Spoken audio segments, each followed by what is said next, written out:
اللهم صل على محمد وعلى آل محمد كما صليت على إبراهيم وعلى آل إبراهيم إنك حميد مجيد. اللهم بارك على محمد وعلى آل محمد كما باركت على إبراهيم وعلى آل إبراهيم إنك حميد مجيد. اقصی اسلامک ایجوکیشن کے معزز سامعین و ناظرین، السلام علیکم ورحمۃ اللہ وبرکاتہ۔ میری پیاری بہنوں اور میرے پیارے بھائیوں، آج میں آپ کی خدمت میں ایک ایسا عمل لے کر حاضر ہوئی ہوں، ایک ایسا وظیفہ لے کر حاضر ہوئی ہوں جس کی برکت سے انشاءاللہ بفضل خدا کامیابیاں آپ کے قدم چومیں گی، اور یہ ایسا طاقتور عمل ہے جس کے پڑھتے ہی اللہ کریم آپ کو غیبی مدد عطا کرے گا۔ زندگی میں ہر طرح کی ناکامی کو ختم کرنے کے لیے اور کامیابی کو حاصل کرنے کے لیے، یا دنیا کی کسی بھی پریشانی کو ختم کرنے کے لیے، آپ اس عمل کو، اس وظیفے کو ضرور پڑھیں۔ چند سیکنڈ کا یہ عمل ہے، چند منٹ کا یہ عمل ہے، اور یوں ہی چند منٹ آپ کی زندگی کو بدل دیں تو آپ کو اور کیا چاہیے۔ آپ سب سے گزارش ہے کہ اس عمل کو، اس وظیفے کو آپ ضرور پڑھیں۔ جب قسمت ساتھ نہ دے رہی ہو تو آپ یہ عمل ضرور اپنائیں، اس ویڈیو کو ضرور دیکھیں، اس ویڈیو کو سکپ نہ کریں، اور پھر اللہ رب العزت کی مدد کو اترتا ہوا آپ خود اپنی آنکھوں سے دیکھیں گے۔ میری پیاری بہنوں اور میرے پیارے بھائیوں، اس عمل کو آپ کسی بھی خاص مقصد کے لیے یا کسی بھی پریشانی کو ختم کرنے کے لیے پڑھ سکتے ہیں۔ گھر سے نکلتے وقت آپ اس عمل کو، اس وظیفے کو صرف 11 مرتبہ پڑھ لیں، اور اول آخر 3 مرتبہ درود پاک پڑھ لیں، اور سارا کام اللہ رب العزت کے سپرد کر دیں۔ انشاءاللہ ہر کام آسان ہوگا۔ دنیا کے کسی بھی کام کے لیے آپ گھر سے نکل رہے ہیں، کسی بچی یا بچے کا رشتہ دیکھنے کے لیے جا رہے ہیں، یا کسی ہسپتال میں جا رہے ہیں، یا پھر کسی بچے کی ڈلیوری ہے اور آپ چاہتے ہیں کہ وہاں کوئی مسئلہ نہ بنے، کامیابی ہی کامیابی ملے، یا کاروبار کے لیے آپ گھر سے نکل رہے ہیں، تھانے کچہری کے لیے نکل رہے ہیں، کسی بھی پریشانی کے لیے، مصیبت کو ختم کرنے کے لیے یا رکاوٹ کو ختم کرنے کے لیے، تکلیف سے نجات پانے کے لیے، آپ اس عمل کو، اس وظیفے کو اگر گھر سے نکلتے وقت کریں گے یا پھر وہاں جا کر اس عمل کو، اس وظیفے کو پڑھنا شروع کریں گے، تو انشاءاللہ کوئی بھی پریشانی نہیں رہے گی۔ اللہ رب العزت کی آپ کو غیبی مدد ملے گی۔ اگر کوئی بہت ہی بڑا مسئلہ ہے، کوئی بڑی پریشانی ہے، کوئی بہت بڑی مصیبت ہے، وہ حل نہیں ہو رہی، اور وہ حل بھی ہونی چاہیے، اور آپ چاہتے ہیں کہ وہ بہت جلد حل ہو اور پریشانیاں ختم ہوں، تو اس عمل کو آپ بہت زیادہ پڑھیں، لا تعداد پڑھیں، کھلا پڑھیں، صبح و شام پڑھیں۔ اللہ رب العزت وہاں سے آپ کو مدد عطا کرے گا جہاں سے آپ نے کبھی گمان بھی نہیں کیا۔ تو میری پیاری بہنوں اور میرے پیارے بھائیوں، اس چھوٹے سے عمل کو آپ نے پڑھنا کس طریقے سے ہے، اس بارے میں جاننے کے لیے میری آپ سے گزارش ہے کہ چینل کو سبسکرائب کر دیں، ویڈیو کو لائک کریں، شیئر کریں، اور ساتھ بیل آئیکن کے بٹن کو ضرور پریس کریں تاکہ میری تمام ویڈیوز کی اپڈیٹ آپ تک بآسانی پہنچ سکے۔ جزاک اللہ۔ اسی کے ساتھ میری آپ سے گزارش ہے کہ میرے چینل پہ آپ کو جتنے بھی چینلز کا شارٹ آؤٹ دیا جائے ان چینلز پہ جائیں، سبسکرائب کریں، لائک اینڈ شیئر کریں، ہمیں سپورٹ کریں۔ آپ لوگوں کی سپورٹ ہماری کامیابی کا ذریعہ بنے گی۔ اب میں آپ کو عمل بتانے لگی ہوں، توجہ سے ملاحظہ فرمائیں۔ اگر آپ چاہتے ہیں کہ آپ کو ہر مقصد میں کامیابی ملے، جس کام میں آپ ہاتھ ڈالیں اسی کام میں آپ کو کامیابی ملے، کہنے کا مقصد یہ ہے کہ مٹی میں ہاتھ ڈالیں تو وہ سونا بن جائے۔ جو بھی آپ کاروبار شروع کریں، جو بھی آپ کا مقصد ہے، اس میں بس آپ کو کامیابی ملے، تو اس عمل کو، اس وظیفے کو آپ ضرور پڑھیں، اور سچے دل کے ساتھ پڑھیں اور خالص نیت کے ساتھ پڑھیں۔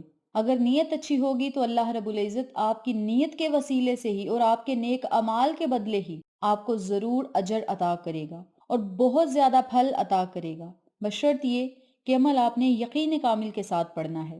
اور یاد رکھیں، کسی غیر اللہ سے مانگنا نہیں، آپ نے اللہ سے مانگنا ہے۔ آقا علیہ الصلوۃ والسلام کا وسیلہ دے کر اللہ سے مانگیں، پنج تن گھرانے اہل بیت کے صدقے اللہ سے مانگیں۔ اللہ کریم کبھی نہیں آپ کی بات موڑے گا، وہ آپ کی ہر بات مانے گا، بشرط یہ کہ عمل آپ نے یقین کامل کے ساتھ پڑھنا ہے، کہ اس عمل کے پڑھنے سے اللہ کریم ہمیں غیبی مدد عطا کرے گا، اور ضرور عطا کرے گا، اور بہت جلد عطا کرے گا۔ یقین اس طرح کا پختہ ہونا چاہیے۔ اور جو بھی آپ کا مقصد ہے اسے آپ نے اپنے ذہن میں رکھنا ہے، اور روزانہ کسی بھی وقت کسی بھی ٹائم اس عمل کو، اس وظیفے کو چلتے پھرتے اٹھتے بیٹھتے آپ نے کرنا ہے۔ سب سے پہلے جب آپ نے اس عمل کو کرنا ہے تو مقصد کو اپنے ذہن میں رکھنا ہے اور 3 مرتبہ درود پاک پڑھنا ہے۔ درود پڑھنے کے بعد آپ نے 200 مرتبہ سورت اخلاص پڑھنی ہے۔ قل هو اللہ احد، سورت قل هو اللہ احد کو آپ نے 200 مرتبہ پڑھنا ہے، اور بڑے دھیان کے ساتھ پڑھنا ہے۔ چاہے چلتے پھرتے پڑھ لیں، چاہے ایک الگ کمرے میں بیٹھ کر پڑھ لیں، الگ جگہ پہ بیٹھ کر پڑھ لیں، یا کسی نماز کے بعد پڑھ لیں، یہ آپ کی اپنی مرضی ہے۔ یا نماز تہجد ادا کریں اور نماز تہجد کے بعد یہ وظیفہ کریں 200 مرتبہ سورت قل هو اللہ احد اللہ الصمد لم یلد ولم یولد ولم یکن لہ کفوا احد۔ اس سورت مبارک کو آپ نے 200 مرتبہ پڑھنا ہے۔ جب 200 مرتبہ اس سورت مبارک کو پڑھ لیں تو پھر آپ نے 3 مرتبہ درود پاک پڑھنا ہے۔ درود پڑھنے کے بعد آپ نے صرف 11 مرتبہ ان کلمات کو پڑھنا ہے: یا اللہ یا کافی، یا اللہ یا شافی، یا اللہ یا معافی۔ یہ 3 جو الفاظ ہیں، ان کلمات کو آپ نے یا اللہ کے ساتھ ملا کر پڑھنا ہے: یا اللہ یا کافی، یا اللہ یا شافی، یا اللہ یا معافی۔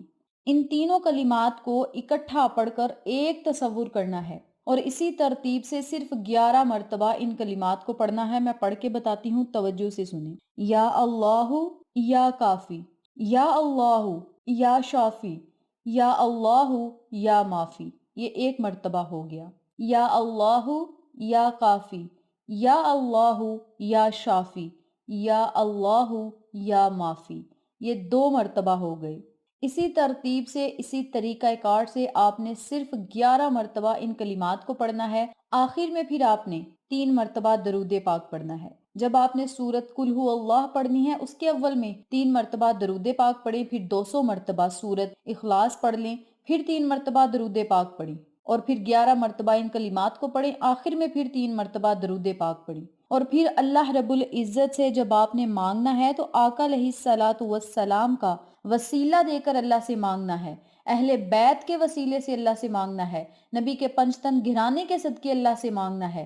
اللہ کریم آپ کو ضرور عطا کرے گا اور آپ کی غیبی مدد کرے گا۔ اور جو لوگ بے بس ہیں، قسمت کے ہارے ہیں، پریشان حال ہیں، ہر ممکن کوشش کر چکے ہیں کہ ہمارا فلاں کام ہو جائے لیکن وہ کام نہیں ہو رہا، تو وہ لوگ یہ عمل ضرور پڑھیں اور پھر اپنی قسمت کو بدلتا ہوا اور چمکتا ہوا خود اپنی آنکھوں سے دیکھیں۔ اور یاد رکھیں، لوگوں کے پاس جانے سے، لوگوں سے دعائیں کروانے سے بہتر ہے آپ خود اپنے لیے دعائیں کریں، اپنے والدین سے اپنے لیے دعائیں کروائیں، کیونکہ والدین سے بڑھ کر دعائیں کوئی بھی نہیں کر سکتا۔ اپنے لیے اللہ سے دعائیں خود کریں، کوئی کسی کے لیے دعا نہیں کر سکتا، کیونکہ مالک حقیقی صرف اللہ ہے۔ اللہ رب العزت کے سوا کوئی بھی کسی کا ایک بال بھی بانکا نہیں کر سکتا۔